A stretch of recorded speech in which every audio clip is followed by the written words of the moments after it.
کہ پیسہ بھی کہاں سے آئے گا, کون کس طرح کیا کچھ کیا جائے گا, کیونکہ زرداری صاحب is famous for senate election especially.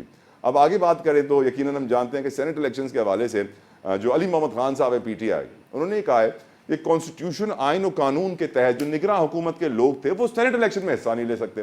ہم جانتے ہیں احد چیمہ سینٹ الیکشنز میں آ رہے ہیں, ہم جانتے ہیں انوار الحق کاکڑ صاحب کو سینٹ الیکشن پر نوازا جا رہا ہے, ہم جانتے ہیں محسن نقوی صاحب جو چیئرمین پی سی بی بھی ہیں, پاکستان کے ہوم منسٹر بھی ہیں, 76 سالوں کی تاریخ میں پہلی بار ہوا ہے کہ 2 عہدے کسی ایک شخص کے پاس ہو, اب وہ بھی سینٹ الیکشنز میں آ رہے ہیں, اب وہ سینیٹر بھی بن جائیں گے. تو یہ سوچنے کی ضرورت ہے کہ پھر یہ جانبداری ہوئے نا, انہوں نے نگراں حکومت میں جب یہ کنٹرول میں تھے, پاور میں تھے, کوئی ایسا کام کیا ہوگا کہ آج ان کو نوازا جا رہا ہے. کیا کام کیا ہوگا یہ آپ اور میں بخوبی جانتے ہیں, مجھے بولنے کی ضرورت نہیں ہے, کیونکہ یقیناً آج کے حالات بہت اوپن ہو چکے ہیں اور سوشل میڈیا کے آنے کے بعد اب کچھ چھپا نہیں رہتا ہے. اچھا بات کریں پی ٹی آئی کی, تو پی ٹی آئی کچھ مشکلات کا شکار مجھے اس لیے لگ رہی ہے کیونکہ شیر افضل مروت پی ٹی آئی کے بڑے ببانگ توحل کھل کے بولنے والے لیڈر ہیں. انہوں نے یہ کہا ہے کہ پی ٹی آئی نے پچھلی حکومت میں جو خیبر پختونخوا میں ان کی حکومت تھی, محمود خان کی جب سی ایم تھے, بڑی کرپشن کی ہے. یہاں تک کہہ دیا شیر افضل صاحب نے کہ محمود خان کی ایک خان میں سے 25 لاکھ کی کمائی روزانہ ہوتی ہے. تو بڑا اندازہ کر لیجئے آپ یہ کتنی کمائی ہوئی. لیکن آج کچھ خبروں کی وجہ سے میں سمجھتا ہوں کہ پاکستان کے لیے آج ایک تاریخ ساز دن ہے, کیونکہ آج ہم دیکھ رہے ہیں کہ پہلی بار آج ہم دیکھ رہے ہیں کہ ایک سٹنگ سپریم کورٹ کا جج سابق سپریم کورٹ کے چیف جسٹس پہ تنقید نہیں کر رہا ہے, الزام عائد کر رہا ہے. الزام کیا عائد کر رہا ہے کہ مکمل طور پر ناکام ہو گئے چیف جسٹس ثاقب نثار اپنی ذمہ داریاں نبھانے میں. یہ وہی ثاقب نثار ہیں جو ڈیم فنڈ کا پیسہ عدالت میں جمع کرا رہے تھے, یہ وہی ثاقب نثار ہیں جو برطانیہ سے 190 ملین پاؤنڈ آئے تھے عدالت میں جمع ہوئے تھے, یہ وہی ثاقب نثار جن سے کوئی پوچھنے والا نہیں ہے کہ آپ نے جو اتنے غلط کام کیے ہیں کیا کوئی اس کا سوال و جواب ہوگا. انفیکٹ ان کے خلاف جو کمپلینٹس آتی تھیں اس کو بھی وہ سپریم جوڈیشل کاؤنسل میں نہیں لے کر جاتے تھے, خود ہی نپٹا دیا کرتے تھے. سو اس سے اندازہ کیجئے کہ ہماری عدلیہ اب کس راہ پر ہے, کس قدر کرپٹ ہے. آج کے مہمانوں سے پوچھیں گے عدلیہ کہاں ہے. اور آج کی ایک اور بڑی خبر یہ بھی ہے کہ 1981-82 میں, یعنی آج سے کئی دہائیوں پہلے, ہمارے ایئر چیف مارشل نے ایکسٹینشن لیا تھا.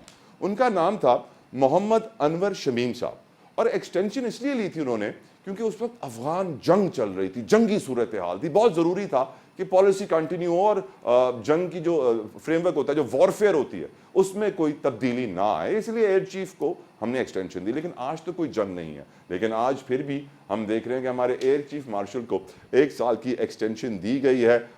ظہیر بابر صاحب کو جو کہ 4 اسٹار جنرل ہیں. اب آج کے پروگرام میں ہم جاننے کی کوشش کریں گے کہ آج بھی ملک میں ایسی جنگی صورتحال ہے جیسے اس وقت تھی جو ایکسٹینشن دی گئی, اگر ایسی صورتحال نہیں ہے تو پھر کیا وجہ ہے اس ایکسٹینشن کی. اور آف کورس بڑی خبر یہ بھی ہے کہ سابق ڈی جی آئی ایس آئی جن کے اوپر بڑی تنقید ہوئی ہے, فیض حمید صاحب, ان کے بھائی کو گرفتار کر لیا گیا ہے. تاریخ میں پہلے کبھی نہیں دیکھا گیا کسی ڈی جی آئی ایس آئی کے بھائی کو گرفتار کیا گیا. تو بڑا آج ایک انٹرسٹنگ شو ہے, بڑی کمال. ہمارے پاس ایک پینل بھی ہوگا, کمال سوال بھی ان سے پوچھیں گے, لیکن اس بریک کے بعد آپ کہیں مت جائے گا. اسٹے ود اس.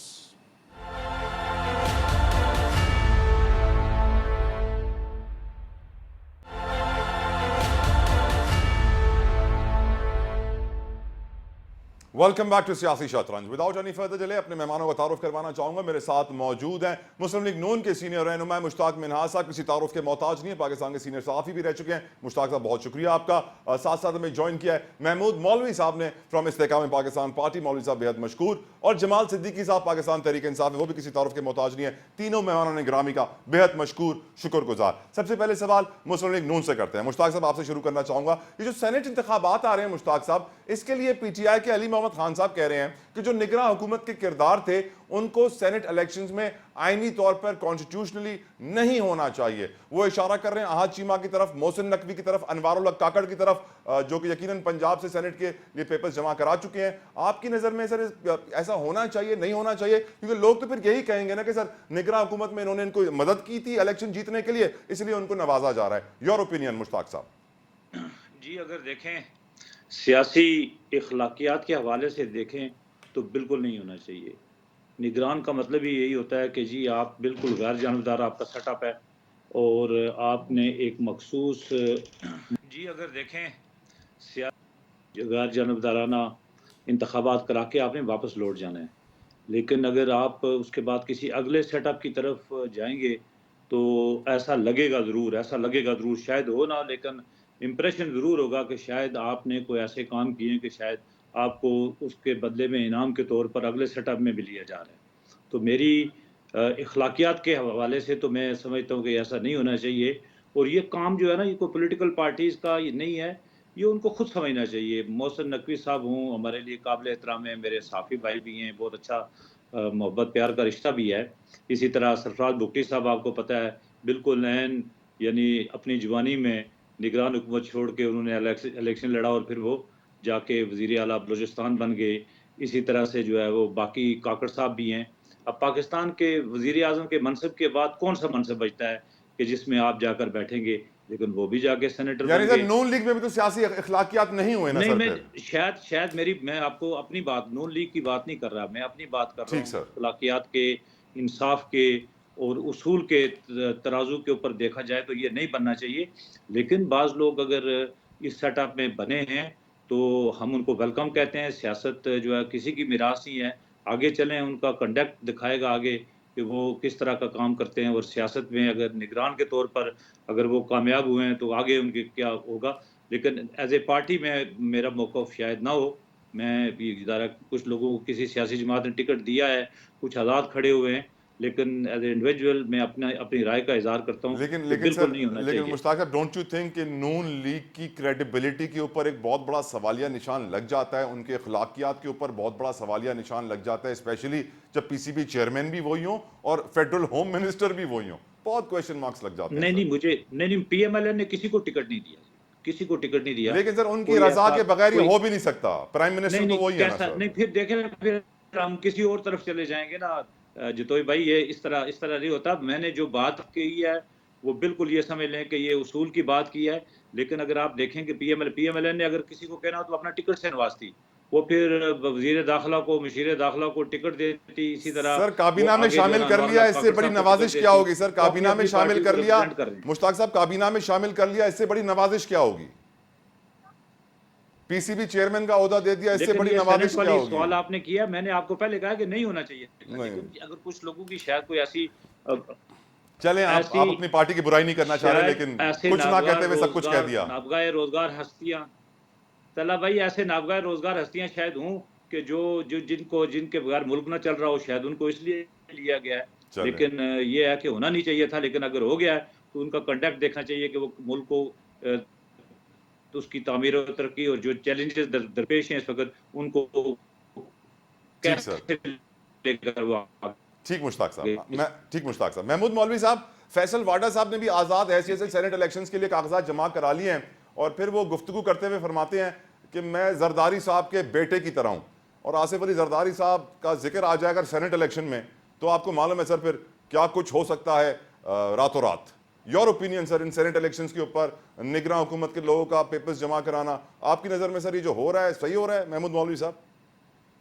بسم اللہ الرحمن الرحیم. میرے خیال سے پہلے تو میں جو ہے میرے بھائی کو سلام پیش کرتا ہوں، جس دلیری سے یس. اور جس انہوں نے خوبی سے اپنے آپ کو پیش کیا کہ دیکھیں جی ان کا ویو بالکل صحیح ہے. اخلاقی طور پہ تو بنتا نہیں ہے، مگر اب لیگلی جب بنتا ہے اور پارٹی نے اگر کوئی دے دیا ہے تو کوئی کیا کہہ سکتا ہے. دیکھیں بہت ساری چیزیں ہیں. واڈا صاحب بھی ایک بڑے قداور میرے کہوں گا آج سیاستدان ہیں، ٹھیک ہے نا. اب ان کو ایم کیو ایم بھی سپورٹ کرے گی اور ان کو پیپلز پارٹی بھی ہو سکتا ہے سپورٹ کرے. جبکہ مجھے یاد کیونکہ پڑتا ہے دیکھیں نا، مولوی صاحب، ذوالفقار مرزا جب ہوم منسٹر تھے تو ان کو بھاگنا پڑا تھا کراچی سے دبئی، حالات اس قدر خراب ہو گئے تھے ان کے لیے، لیکن آج حالات دیکھیے کتنے سازگار ہیں. دیکھیں یہ تو اس ملک کے میرے خیال سے کوئی اس میں قباحت نہیں ہے کہنے میں. یہ تو بڑا نارمل ہے کہ آج کسی کے حالات خراب، کل کسی کے حالات اچھے ہیں. دیکھیں یہ چینجز ہم تو ایک باقاعدہ ایک روٹین میں دیکھ رہے ہیں، جس کو میں کہتا ہوں کہ بہت ساری چیزیں ہمارے یہاں کلچرل ہو گیا ہے. الیکشن بھی میں نے ہمیشہ کہتا رہا ایک کلچرل پروسیس کے حساب سے الیکشن ہو گیا. اب ایک کلچرل پروسیس کے حساب سے سینٹ کے الیکشن بھی ہو جائیں گے، اور انشاءاللہ 5 سال یہ حکومت پوری کرے گی. اس کے بعد دیکھیں گے نیا کلچر کو اڈاپٹ کرتے ہیں یا پرانے ہی کلچر کو لے کے چلیں گے. یہ تو ویسے وقت بتائے گا کہ ملک کے لیے اچھا کیا ہے مولوی صاحب، پرانا کلچر یا نیا کلچر؟ دیکھیں میرے خیال سے حالات کو مد نظر رکھتے ہوئے نا، نیا کلچر جو ہے ایکسیپٹ کرتے کرتے بہت ٹائم لگ جائے گا. اور اس میں ملک کافی ڈیمیج ہو جائے گا. یہ میرا پرسنل ویو ہے. اس کی وجہ دیکھیں اکنامی جو ہے نا آج ساتھ نہیں دے رہی ہے کہ ہم نیا کلچر کو اڈاپٹ کریں. اور جتنی پارٹیاں ہیں فرام اے ٹو زی ساری پارٹی پرانے کلچر سے کافی خوش رہی ہیں اپنے اپنے وقتوں میں. پیپلز پارٹی اپنے وقت میں پرانے کلچر سے خوش رہی, پی ایم ایل این خوش رہی, پی ٹی آئی خوش رہی, ٹھیک ہے نا. اور جو ہے آج جو ہے میرے خیال سے لوگوں کو پسند نہیں ہے, مگر میرے خیال سے ہر آدمی نے پرانے کلچر کے دور میں اپنا اپنا سکہ جو ہے جمایا ہے, تو اس کو یہ میں کہوں گا چلتا ہی رہے گا. اور دیکھیں نا بہت سے لوگ کہتے ہیں, میں نے کہا یہ بیماری کو سب نے مل کے طول دیا نا. دیکھیں نا یہ کوئی پہلی بار تو نہیں ہوا جو کہ ایسے الیکشنز ہوئے, بالکل وہ بڑھتے چلے گئے. اب دیکھنا یہ ہے کہ اگلے 5 سال کے بعد ہو سکتا ہے اس سے بھی کلچر بہتر ہو جائے اللہ کرے, یا اللہ چینج ہو کرے, جائے. آمین آمین آمین. ہاں اللہ اس رمضان میں ٹھیک ہے آپ نا, کی یہ بات سچی کر دے سر, میں تو یہی کہہ خواہش مند سکتا ہوں. ہوں. جمال صدیقی صاحب, سینٹ الیکشن میں پی ٹی آئی تو کچھ نہیں کر پائے گی نا سر؟ جی طلب میں آپ کی بات سمجھ نہیں پایا ہوں. میں پوچھ رہا ہوں جمال دوبارہ صاحب, بولیے. سینٹ الیکشن میں پی ٹی آئی تو کچھ نہیں کر پائے گی نا سر؟ بسم اللہ الرحمن الرحیم. یار ایک تو آپ ہمیشہ مجھ سے دلا اتنا خوبصورت سوال پوچھتے ہیں کہ میں نہ چاہتے بھی مجھے مجبوراً کچھ کہنا پڑتا ہے کہ آپ اس وقت بھی یہ پوچھ رہے ہیں کہ پی ٹی آئی سینٹ میں کچھ نہیں کر پائے گی. پی ٹی آئی نے جو کرنا تھا وہ 8 فروری کو کر دیا. اب وہ کوئی مانے نہ مانے, اب ہم کیا کر سکتے ہیں؟ جب ماننے والے نہیں مانتے تو پھر پی ٹی آئی کیا کرے گی مجھے بتائیں. اگر 8 فروری کا جو عوام نے جو اپنا شعور کا مظاہرہ کیا, اس شعور کو اگر آپ بیلٹ پیپر کے ذریعے فارم 47 پہ چھاپ دیتے تو پھر اس ملک میں وہ جو ابھی آپ بات کر رہے تھے کہ پرانا والا نظام چلے گا, نیا والا نظام چلے گا, تو پھر وہ آپ کو پتہ چل جاتا کہ اس ملک میں کون سا نظام چلتا ہے. لیکن جب تک آپ ڈنڈے کے زور پہ ملک چلائیں گے کہ جس کی لاٹھی اس کی بھینس, تو بڑے افسوس کی بات ہے کہ آپ نے اگر پرانا کلچر چلانا یا نیا کلچر چلانا تھا, یا تو پھر آپ آسان الفاظ پہ کہتے ہیں کہ آپ نے پرانی تنخواہ پہ کام کرنا ہے یا نئی تنخواہ پہ کام کرنا ہے. لیکن اس صدیقی صاحب, طرح آپ نے نا بہت کچھ تبدیل کر دیا ہے, پی ٹی آئی نے بہت کچھ تبدیل کر دیا. صدیقی صاحب فار ایگزامپل, آج تک کبھی کوئی سابق ڈی جی آئی ایس آئی کا بھائی گرفتار نہیں ہوا تھا. خبر یہ ہے کہ سر سابق ڈی جی آئی ایس آئی فیض حمید صاحب کے بھائی کو گرفتار کر لیا گیا ہے. ان کے اوپر فراڈ کا کیس تھا, 420 کا, 468 کا, 471 کا. یہ بھی سر میرے خیال سے آپ جو نظام نیا لائے ہیں اس کی وجہ سے ہوا ہے. نہیں, مجھے کسی سرکاری ملازم کے بھائی کی گرفتاری میں کوئی دلچسپی نہیں ہے سر کہ سابق D G I S I sir general Faiz Hamid کی بات ہو رہی ہے سر, یہ کوئی سرکاری ملازم نہیں ہے. میں آپ سے کہوں نا کہ وہ جنرل صاحب کا بھائی ہو یا کرنل صاحب کا بھائی ہو, وہ ایک ریٹائر افسر کا بھائی ہے, اور جس چیز میں گرفتار ہوا ہے وہ کوئی سیاسی مقدمہ نہیں ہے. تو میں ایک سیاسی ورکر ہوں, میں کسی ریٹائرڈ افسر کی ذاتی زندگی یا اس رائٹ کے جمال بھائی کی صاحب, کاروباری زندگی کے بارے میں میرا کوئی ضرورت ہی نہیں مجھے وقت ضائع کرنے کی. میں ضرورت تو نہیں, اپنی بالکل چند سیاسی باتیں لے کر آیا تھا آپ سے کرنے کے لیے کہ جو آپ سمجھتے ہیں کہ یہاں پر موجودہ ملک جس موڑ پہ کھڑا ہے, میں آپ سے صرف اتنی سی گزارش کروں گا کہ مجھے ہمیشہ فکر اس ملک کی رہتی ہے کہ ہمارے پاس 5,000 ارب کا قرضہ تھا 2007 میں, اور آج صرف 12, 13, 14 سالوں کے اندر ہم 50,000 ارب کراس کر چکے ہیں. 80,000 ارب جمال صدیقی صاحب, 80,000 ارب. مجھے روزہ لگ رہا ہے, ٹائم ہو گیا قریب, اس لیے 80,000 ارب. تو 80,000 آپ سوچیں کہ 2007 میں ہمارے پاس 6 میں 5,000 ارب تھا, تو 7 سے لے کے 2024 تک جن لوگوں نے اس قرضے کو جتنا دوبارہ میں لیا ہے, ایک احتساب بنتا ہے نا, بالکل بنتا ہے, سوال تو بالکل بنتا ہے. صدیقی صاحب انفیکٹ آپ ہی کے پارٹی کے شیر افضل مروت صاحب نے بھی کہہ دیا ہے کہ پی ٹی آئی نے جو گزشتہ کے پی کی حکومت میں کرپشن کی کسی نے نہیں کی. ایک بریک لینے دیں, بریک کے بعد آ کے آپ سے میں اس سوال کا جواب لوں گا. ٹیک اے بریک.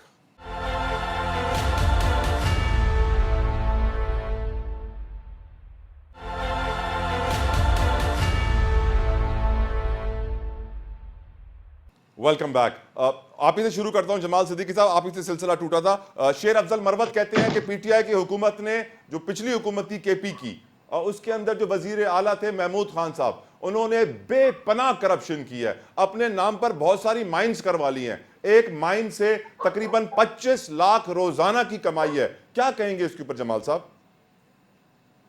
لیکن طلعت اب ان سب باتوں کے کہنے کا کوئی فائدہ نہیں ہے. اگر شیر افضل مروت یہ بات اس وقت کہتے جب بھی سب کچھ ہو رہا تھا, یا اس کے ہونے کے بعد کہتے, یا جب تک گورنمنٹ تھی تب تک کہتے تو بات سمجھ میں آتی ہے. اب کہنے کا فائدہ نہیں ہے, وقت ضائع کرتے ہیں. شیر افضل بھی کہیں کبھی کبھی ایسی بات کر جاتے ہیں کہ جس کی نہ ضرورت ہوتی ہے نہ موقع ہوتا ہے. اس وقت کیوں نہیں کی جب ان کی حکومت تھی 2023 تک کی حکومت جب ختم ہوئی اگست 2023 میں, تب تک کہہ سکتے تھے. اب آپ 8 مہینے بعد کہہ رہے ہیں. کام کی باتیں پہلے کرنی چاہیے. میں تو صرف یہ کہہ رہا ہوں کہ ہم جس نہج پہ کھڑے ہوئے تلا, کیا ہم اس بات کے حق میں جانب نہیں ہے پوچھ رہے کہ ہم 80,000 ارب پہ کھڑے ہوئے, تو اس کو واپس کون کرے گا؟ اس کو تو میں اور آپ واپس کریں گے. نہ اس کو شہباز شریف میں واپس کرنا ہے, نہ اسد زرداری نے واپس کرنا ہے, نہ نواز شریف میں واپس کرنا ہے, نہ کسی اور نے واپس کرنا ہے. لیکن میں آپ کو ایک بات ریکارڈ کا بتاتا چلوں جی کہ سر. جو پی ٹی آئی نے 3.5 سال کے دوار میں قرضے لیے تھے, تو اس میں سے ایک سرٹن حصہ واپس بھی کیا تھا پاکستان کی تاریخ میں پہلی دفعہ. مجھے ایگزیکٹ فگر یاد نہیں, میں چیک کر کے آپ کو ضرور بتاؤں گا ٹھیک کہ سر. پاکستان کی تاریخ میں پہلی مرتبہ ایک ٹکڑا ہم نے واپس بھی کیا تھا قرضوں کا. ٹھیک اور سر. وہ 3.5 سال وہ دور تھے جس میں 2.25 سال کووڈ تھا اور 2.25 سال اپوزیشن کے ساتھ لڑائی تھی. اس کے باوجود ہم نے اپنی اکانومی کو ٹھیک رکھا تھا, اپنے پیروں پہ کھڑے تھے. انڈیا سے اچھے حالات میں تھے ہم. انڈیا اور دیگر ممالک جس طرح کرائسس میں آ گئے تھے, پاکستان بہت اچھی معیشت میں تھا. لیکن بدقسمتی پھر وہی ہمارے سیاستدانوں کی, چلنے نہیں دیتے اس حکومت کو جو ان کے مزاج کی نہ ہو, جو ان کی کلچر کی نہ ہو, جو بھی آپ بات کر رہے تھے, جو ان کے رنگ جیسی نہ ہو, جو ان کے رنگ میں رنگ جانے والی نہ ہو. تو ایسے حکمران کو بہت کم لوگ پسند کرتے ہیں, جس کا اندازہ آپ آج لگا لیں کہ جو بھی آپ بات کر رہے تھے, ہمارے ایک دوست ہے پرانے پی ٹی آئی کے فیصل, تو وہ فیصل آج ایم کیو ایم کے سینیٹر بھی ہیں. اب وہ زرداری صاحب کے بیٹے تو وہ بھی بن گئے محسن نقوی کی طرح, لیکن وہ ایم کیو ایم کا ابا کس نے بنایا, یہ بھی بڑا ایک اہم سوال ہے. ہمارے یقیناً. ملک کی یقیناً. بدقسمتی یہ رہتی ہے کہ یقیناً. جو نگراں گورنمنٹ تھی وہی موجودہ گورنمنٹ ہے. تو ماشاء اب اللہ. آپ انصاف کس سے مانگیں گے؟ یقیناً. جو یقیناً. نگراں یقیناً. گورنمنٹ تھی وہی موجودہ گورنمنٹ تھی, اور جو نگراں گورنمنٹ میں تھے انہوں نے 2 مہینے پہلے, 1 مہینہ پہلے چھلانگ لگا کے کاغذات جمع کرا دیے کہ ادھر بھی اپنا وزیر داخلہ بنے ہوئے تھے, ادھر بھی چیف منسٹر بنے ہوئے. یار آپ نے یہ بنانا ریپبلک نہیں بنا دیا. سر یہ بنانا کبھی ریپبلک, سوچیں تو صحیح. جمال صاحب, یہ بنانا ریپبلک ہونے کا ثبوت بھی بڑے کمال ملے ہیں نا. آج بڑا تاریخ ساز دن ہے میری نظر میں. تاریخ اس لیے رقم ہوئی ہے سر کہ سٹنگ سپریم کورٹ کے جج جسٹس جمال مندوخیل صاحب یہ کہہ رہے ہیں کہ سابقہ چیف جسٹس سپریم کورٹ کے ثاقب نثار نااہل تھے, فیل ہو گئے, انہوں نے اپنے اوپر لگائے گئے کسی بھی الزام کو سپریم جوڈیشل کاؤنسل میں پیش نہیں کیا. تو اسے واضح ہو جاتا ہے سر کہ نظام میں عدل ہی فیل ہو گیا ہے. اور یہ صرف سپریم کورٹ نہیں ہے, یہ ہائی کورٹ بھی ہے, ڈسٹرکٹ کورٹ بھی ہے, لوور کورٹس بھی ہے. سوال میں پوچھنا چاہوں گا مولوی صاحب, آپ کی طرف لے کر آتا ہوں. آج ہم یہ دیکھ رہے ہیں جمال مندوخیل صاحب کا بھی یہ تاریخی کمنٹ سامنے آ رہے ہیں کہ ثاقب نثار مکمل طور پہ اخلاقی طور پہ فیل ہو گئے. ساتھ ہی ساتھ سر ایک اور تاریخ ساز کام بھی ہوا ہے. ہم جانتے ہیں سر 81-82 میں جو ہمارے ایئر چیف مارشل تھے انہوں نے ایکسٹینشن لیا تھا سر, محمد انور شمیم صاحب. آج بھی ہم دیکھ رہے ہیں کہ سر ہمارے ایئر چیف مارشل نے ایکسٹینشن لیا ہے 1 سال کا. اس وقت جب ایکسٹینشن لیا گیا تھا مولوی صاحب تو یہ کہا گیا تھا کہ افغان جنگ چل رہی ہے, کنٹینیوٹی آف پالیسیز بہت ضروری ہے. کیا آج بھی ہم جنگی صورتحال میں ہے مولوی صاحب جو ایکسٹینشن دیا گیا؟ دیکھیں یہ تو میں کہوں گا آج بھی ہم جنگ کی صورت میں تو ہے, اس میں کوئی شک نہیں ہے. اس کی وجہ دیکھیں ایئر فورس میں یہ یوزلی ایکسٹینشن ہوتے نہیں ہیں, یہ حالات کو دیکھتے ہوئے ایکسٹینشن دیا گیا. اور جہاں تک آپ بات کر رہے تھے کہ اس جو ابھی میرے بھائی بھی جمال صاحب بھی بات کر رہے تھے کہ اکنامی کا جو ہے تباہی تو ہو رہی ہے, مگر اکنامی کو اسی وقت روایت ہو جائے گا. اس کی وجہ یہ ہے کہ اگر ہم اس وقت اکنامی کو ریوائیو نہیں کریں گے, ٹھیک ہے نا, تو پھر جو ہے عوام جو ہے مزید پستی چلے جائے گی. اور ہمیں کنسنٹریشن اس وقت عوام کے اوپر کرنا چاہیے, اور مہنگائی پہ کرنا چاہیے, اور اکنامی کے اوپر کرنا چاہیے. میرے خیال سے باقی چیزیں میرے حساب سے چھوٹی چیزیں ہیں کہ سینٹ میں کون آ رہا ہے, اسمبلی میں کون آ رہا ہے, یہ تو ابھی سب آئے. دیکھیں نا, کسی بھی پارٹی نے, میں آپ کو کہوں گا ہونا یہ چاہیے کہ وہ اپنا جو ہے ایک مینڈیٹ دیں کہ جی ہم آئیں گے تو ہم یہ اکنامی کو کریں گے. وہ اس وقت کسی کے پاس نہیں ہے. اسی لیے جو ہے کہ میں یہ کہوں گا کہ یہی جو حکومت ہے اس کو ہم ڈیریل نہ کریں, اس کو چلنے دیں اور اکنامی کو بہتر کریں. کیونکہ جب تک ہم اکنامی کو بہتر نہیں کریں گے جو ہے نہ عوام کو ریلیف ملے گا اور نہ جو ہے پولیٹیکل سٹیبلٹی رہے گی. اور جہاں تک آپ بات کریں ملک کی تباہی کے ذمہ وار, میں کہوں گا کہ ہمارے عدلیہ ہے, فرام ٹاپ ٹو باٹم. دیکھیں نا, جہاں عدل اور انصاف نہیں ہو, ٹھیک ہے نا, وہاں آپ کیا ایکسپیکٹ کرتے ہیں؟ اور ہم تو بڑے لوگوں کی تو کے پاس تو دیکھیں نا عدل پھر بھی مل جاتا ہے. آپ ایک عام عوام کو دیکھیں, آپ مجھے بتائیں نا, بڑے کیسز ہوتے ہیں تو رات کو کورٹس بھی کھل جاتے ہیں, بڑا وکیل لے لیں تو وہ جو ہے تاریخ بھی فوراً آ جاتی ہے. ایک نارمل آدمی کو جا کے دیکھیں کیا حالت سے گزر رہا ہے, سالوں لگ جاتے ہیں اس کو کیسز میں. نارمل کرمنل کیسز میں آپ کو بتاؤں 15 سال 16 سال 17 سال. میرے ایک جاننے والے کے کیس ڈسٹرکٹ سیشن کورٹ میں 17 سال سے چل رہا تھا. 17 سال کے بعد ان کو کہا گیا کہ نہیں جی آپ کو غلط نامنیٹ کیا گیا. تو آپ کیا ایکسپیکٹ کرتے ہیں؟ اللہ رحم کرے سر, اللہ ٹھیک ہے نا, رحم کرے. جب مشتاق آپ مشتاق 17 صاحب, سال کے بعد ان کو کہہ رہے ہیں کہ یہ آپ کو غلط فیل ہو گیا نامنیٹ سر, کیا. نظام عدل فیل ہے سر, اس میں کوئی شک و شبہ ہونا ہی نہیں چاہیے. مشتاق بن ناز صاحب, اور وہ اب اجازت دیجیے مولوی صاحب مشتاق صاحب کی طرف جاؤں. مشتاق بن ناز صاحب, آئی ایم ایف کے ساتھ مذاکرات چل رہے ہیں اور اب ریئل اسٹیٹ سیکٹر کے اوپر بڑی نظریں لگا دی گئی ہیں. کہا جا رہا ہے ساری ہاؤسنگ سوسائٹیز کو رجسٹر کرایا جائے, نان فائلرز کو خرید و فروخت میں کیش کی اجازت نہ ہو, وہ صرف بینک کے ذریعے خرید و فروخت کریں. ملک کا معاشی مستقبل مشتاق صاحب کیا دیکھ رہے ہیں آپ؟ جی, سب سے پہلے تو جو عدل کی بات آپ نے کی وہ بس اسی کی بنیاد ہے. ابھی آپ دیکھیں نا کہ آپ پہلے مولوی صاحب نے بات کی, اس کے بعد آپ جمال بھائی کے پاس کی, تیسرا نمبر پھر عدل کے حساب سے پھر میرے پاس آنا تھا, پھر لیکن مجھے آپ بائی پاس کر کے تو آپ نے سر بیچ عدل میں بریک انصافی آ کر گئی تھی, کے ہر تو سیگمنٹ میں تینوں کو ایک ایک بار ٹائم دیا ہے سر. میں نے انصاف ہاں کیا, اللہ کی قسم سر, روزے میں ہوں. ٹھیک ہے ٹھیک ہے, لیکن وہ میری طرف نہیں ہو سکا نا, یہ پھر اس کے بعد دو دفعہ نہیں بول کوئی کے میں مس اب تیسری انڈرسٹینڈنگ ہو دفعہ گئی سر, پہلے پارٹ پہ بھی تو آپ کی طرف آیا تھا, دوسرے پارٹ پہ بھی آیا ہوں سر. جی تو میں یہ جو بات آپ کہہ رہے ہیں نا, ایک تو میں تھوڑا سا جمال بھائی کی بات کو آگے بڑھاؤں گا کہ بالکل ٹھیک ہے, چلتے ہوئے پاکستان کو ہمارے جو یہ سنی تحریک کے دوست ہیں نا, ان کو تھوڑا سا پرابلم یہ ہو گیا, یہ سمجھتے ہیں کہ جو ایک تاریخ ہے وہ کوئی عمران خان کے عدم اعتماد کے بعد پاکستان میں لکھی گئی ہے. ان کو پتہ نہیں ہے کہ 2018 بھی آیا تھا. ان کو یہ بھی نہیں پتا میرے بھائیوں کو کہ ایک چلتی پھرتی فعال حکومت نواز شریف کے زیر قیادت ایک خوشحال پاکستان چلتا ہوا آیا, لیکن درمیان میں پھر باجوہ صاحب آئے, پھر یہ آج یہ کہتے ہیں نا جو قومیں اپنے موسم کو بھول جاتی ہیں وہ قومیں تباہ ہو جاتی ہیں. یہ جو جنرل جتنی بے اتنائی جمال بھائی نے فیض حمید کے بھائی کے اوپر, تو یہی بھائی کل لے کے تو یہ پاور بروکر تھا, یہ جو ان کا بھائی جس کو گرفتار کیا گیا, یہ بڑے بڑے لیڈر میں نے اپنی آنکھوں سے اسلام آباد میں اسی بھائی کے ساتھ فیض حمید کے جو ہے نا در دولت پہ حاضری دیتے ہوئے دیکھا ہے میں نے ان کو. آج وہ بے شک گرفتار ہو گیا تو نہ مانے اس کو یا اس کو ڈیفینڈ نہ کریں, یا فیض حمید اپنے موسم کو ڈیفینڈ نہ کریں. کل پاکستان کو انہی لوگوں نے, انہی لوگوں کے ذریعے, ثاقب نثار کے ذریعے, عدلیہ کے ذریعے مینج کر کے ایک منتخب عوام کی حکومت کو ایک چنتخب عوام کی حکومت میں تبدیل کر کے. اور پھر مجھے حیرت ہوتی ہے کہ پی ٹی آئی کی حکومت جو ہے نا وہ 3.5 سال جو ایک ناکامیوں کا نااہلیوں کا ایک منبع تھی, وہ بھی اب کارکردگی کی بات کرنا شروع ہو گئی ہے کہ ہم نے پتہ نہیں اتنے دیے تو اتنے لیے تو پاکستان ملک پتہ نہیں کدھر جا رہا تھا. ملک تو بقول شیر افضل مربت بڑھنا شروع ہو گیا تھا 2017-18 کے بعد. تو وہ 3.5-4 سال کی جو ایک محنت شاکہ کر کے پاکستان کی معاشی بنیادوں پر عمران خان کی صورت میں ایک بارودی سرنگیں لگائی گئی, وہ سرنگیں ہٹاتے ہٹاتے اب 2024 آ گیا. تو اس میں ہم کام کر رہے ہیں. ہم چاہتے ہیں کہ بالکل جس طرح آپ نے سوال کیا کہ یہ جو ریل اسٹیٹ کا شعبہ ہے اس کو بالکل چھوٹ ہے, 2-3 چیزیں. ایک تو ہم اپنی زرعی زمینیں جو ہماری ایگریکلچر فوڈ باسکٹ سے ہماری, ایک تو ہم اس کو کنورٹ کر رہے ہیں, اس کو بند ہونا چاہیے. اور دوسرا اس ایگریکلچر جو کہ نان پروڈکٹیو سیکٹر ہے اس کو بالکل ریگولرائز کیا جائے, کوئی کسی قسم کی ٹرانزیکشن ان کی کیش میں نہ کی جائے. تمام جتنی گفتگو ہے جتنے بھی ہے وہ ریٹن میں کیے جائیں, اور یہاں پر فائلر اور نان فائلر تاکہ ایک انسینٹیو اس کو دیا جائے کہ لوگ فائلر بنیں.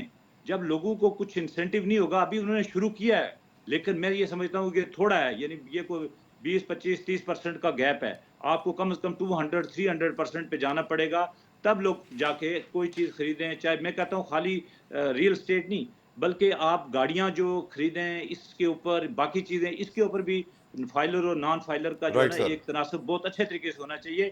ساری چیز ڈاکومنٹڈ اکانومی جو ہے یہی ملک کا مستقبل ہے. پوری دنیا نے اسی لیے ترقی کیا ہے, جو ٹیکس دے کے لوگوں نے ترقی کیا ہے. یورپ میں سب ملکوں کے پاس جو ہے نا وہ کئی سب کے پاس نیچرل ریسورسز نہیں ہے, ٹیکسز دے کے لوگوں نے اپنی اکانومی بنائی ہے. تو ہم بالکل بھی ٹھیک. اگر ٹیکس کلچر کی طرف جائیں گے تو یہ ہمارے ملک کے لیے بہت بہتر ہوگا. بہت بہتر ہوگا. بہت بہت شکریہ مشتاق منہاز صاحب, محمود مولوی صاحب, جمال صدیقی صاحب, تینوں مہمانوں کا میں بے حد مشکور شکر گزار ہوں. ایک بریک کے بعد ہمیں جوائن کریں گے محمد علی درانی صاحب. لیکن بریک پہ جانے سے پہلے آپ کو بتا دوں, سوشل میڈیا پر بڑی وائرل ہے یہ کلپ, جس میں بتایا جا رہا ہے کہ سعودی عرب نے انڈیا میں $100 ارب کی سرمایہ کاری کی ہے, جبکہ پاکستان کو 100 ٹن کھجور بھیجی ہے. بریک لیجیے.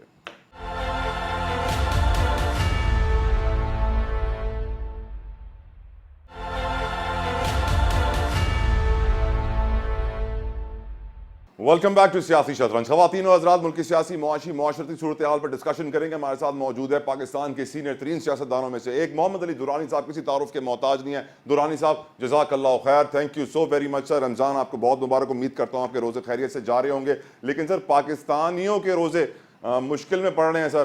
مہنگائی نے سب کو پریشان کر رکھا ہے, معاشی حالات نے سب کو پریشان کر رکھا ہے. آئی ایم ایف کے ساتھ ہم ڈیل کر رہے ہیں, ان سے مانگ رہے ہیں $8 ارب 4 سال میں, دینے ہم نے واپس ہر سال $25 ارب ہیں. ہم جانتے ہیں سر کہ بجلی, گیس, پانی, اشیاء خورنوش, کوئی بھی ایک ایسی چیز نہیں ہے جو اب عوام کی پہنچ میں رہی ہو. اور ماہر معاشیات اکانومسٹ درانی صاحب کہہ رہے ہیں کہ آنے والا وقت اور خطرناک ہوگا. آئی ایم ایف نے ریئل اسٹیٹ سیکٹر پہ نظریں ڈال دی ہیں, نان فائلرز کو دھمکیاں مل گئی ہیں کہ اب آپ کچھ نہیں کر سکتے. کیش ان سرکولیشن سر 8,400 ارب ہے پاکستان میں, ہم یہ کارڈز کے اوپر نہیں آ پاتے ہیں, الیکٹرانک منی یوز نہیں کر پاتے ہیں. آپ کی نظر میں سر پاکستان کا معاشی مستقبل اور آئی ایم ایف کیا ہمارے ساتھ پوری زندگی جڑا رہے گا؟ کیا نظریہ ہے سر آپ کا اس پر؟ بسم اللہ الرحمن الرحیم. گزشتہ 52 سال سے پاکستان کے اندر 2 خاندان حکمران ہیں, اور آج ان کی موروثیت اور وہ خود جو ہے اس پاکستان پہ مسلط ہے. آئی ایم ایف جہاں بھی گیا ہے وہاں کے ملکوں نے ترقی کی ہے, اور آئی ایم ایف کو فارغ کر دیا, اس کے بعد دوبارہ اس کو نہیں بلایا. ہمارے حکمران جو ہے, اور یہ میں آپ کو بتا دوں, ملک کو ترقی دینے کا کوئی راستہ حکمرانوں کے علاوہ کسی کے پاس نہیں ہے. عوام کے پاس ملک کو ترقی دینے کا اختیار نہیں ہے. یہ اختیار صرف اور صرف حکمرانوں کے پاس ہوتا ہے. اور اگر حکمران ملک کی آمدن بڑھانے کے بجائے ذاتی آمدن بڑھانے پہ لگ جائیں, اگر حکمران جو ہے وہ ملک کے مفادات کے بجائے ذاتی مفادات کے لیے کام کرنا شروع کر دیں, تو ایسے اندھیرے ملک کے عوام کا مستقبل کیسے روشن ہوگا؟ ایسے ملک کا اپنا مستقبل کیسے روشن ہوگا؟ یہ گزشتہ 50 سال کی داستان ہے. 72 سے لے کے آج تک 52 سال, آج تک جو ہے حکمرانی نہیں بدلی. مارشل لا آتے رہے ہیں, میں مانتا ہوں, لیکن ان مارشل لاؤں کو بھی ہم خود ان مارشل لاؤں کو اندر سے بھی دیکھیں, باہر سے بھی دیکھیں, ان کا بھی پشتیبان یہی 2 خاندان رہے, اور آج بھی وہی ہیں. اب اس کے بعد اب میں آئی ایم ایف کو کیسے فارغ کرے, آئی ایم ایف کو کہاں نکالے؟ آئی ایم ایف کو تو یہ منت کر کے لے کے آتے ہیں, وہ تو مہربانی کر دیتے ہیں. بلکہ آج ایک صبح میں تبصرہ پڑھ رہا تھا کہ آئی ایم ایف کی جو تجاویز ہیں وہ زیادہ پرو پبلک ہے ہمارے اپنے حکمرانوں کے اقدامات سے. وہ کہتے ہیں کہ آپ انڈائریکٹ ٹیکسنگ کی طرف نہ جائیں, ڈائریکٹ ٹیکسنگ کی طرف جائیں, آپ امیر لوگوں پہ ٹیکس لگائیں.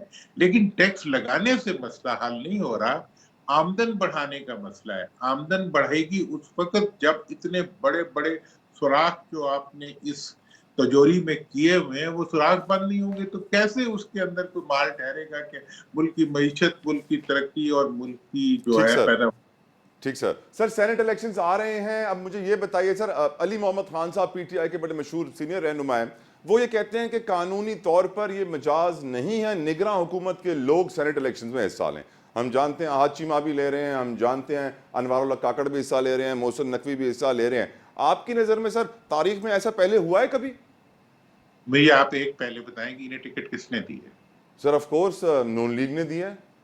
لیکن تو پھر انہیں کچھ فیور کی ہوگی تو وہ دے رہے ہیں نا. کیا فیور کی ہوگی سر, آپ بتا سکتے ہیں؟ آپ نے کوئی فیور دیکھی ہوتے ہوئے؟ سر بتا رہا ہوں کہ بھی غیر جانبداروں نے کوئی جانبداری کی ہوگی تو اب ان کے ساتھ قانونی یا غیر قانونی تابعداری ہو رہی ہے. یعنی الیکشن میں دھاندلی ان لوگوں نے کی اور اب ان کو انعام مل رہا ہے, آپ یہ کہہ رہے ہیں؟